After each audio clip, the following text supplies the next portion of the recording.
நம்மளோட கைக்கும் காலுக்குமே வந்து ஒரு சிலர் கொடுக்க மாட்டோம்.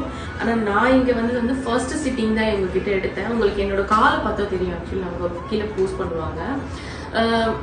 எக்ஸ்பீரியன்ஸ் நான் ரொம்ப ஜாலியா இருந்தது. ஆக்சுவலா வந்து எனக்கு ஒரு பிக்னிக் போற மாதிரி இருந்துச்சு. இங்க வந்துட்டு படுத்துக்கிட்டே ஒரு பிக்னிக் போயிட்டு வந்தா எப்படி இருக்கும் அந்த மாதிரி தான் ஒரு ஹாப்பியா நான் இருந்தது. அதான் நீங்க வந்து பாத்துக்கிற உங்களுக்கே தெரியும். செம்ம ஹாப்பியா ஜாலியா டைம் போனதும் தெரியல. ஆனா என் கால் இப்படி இருந்தது என்னால நம்பவே முடியல. கீழே வந்து போட்டோ பாருங்க, செமையா இருக்கும். ஸோ நீங்களுமே வந்து உங்க கைக்கும் உங்க காலுக்குமே ஒரு நல்ல ஒரு முக்கியத்துவம் கொடுத்து இங்க வந்து நீங்க கிளினிக்ல வந்து நீங்க அதை சரி பண்ணிக்கோங்க. உங்க டேன் எல்லாமே ரிமூவ் பண்ணிடுவாங்க. சூப்பரா இருக்கும். எனக்கு இன்னுமே சிட்டிங்ஸ் அவங்க வந்து கொடுக்குறேன்னு சொல்லியிருக்காங்க. ஃபர்ஸ்ட் சிட்டிங்லேயே இந்த மாதிரி இருக்குன்னா இன்னும் நான் நிறைய சிட்டிங்ஸ் எடுக்க ஆரம்பிச்சேன்னா என்னோட ஃபேஸ் கலரும் ஆக்சுவலா எனக்கு ஈவன் ஆயிடும் அப்படின்னு சொல்லிட்டு ஒரு சாட்டிஸ்ஃபேக்ஷன் அண்ட் ஒரு கான்ஃபிடென்ட்டா இருந்தது. So thank you and especially Shalu அக்கா. Thank you darling. தேங்க்யூ.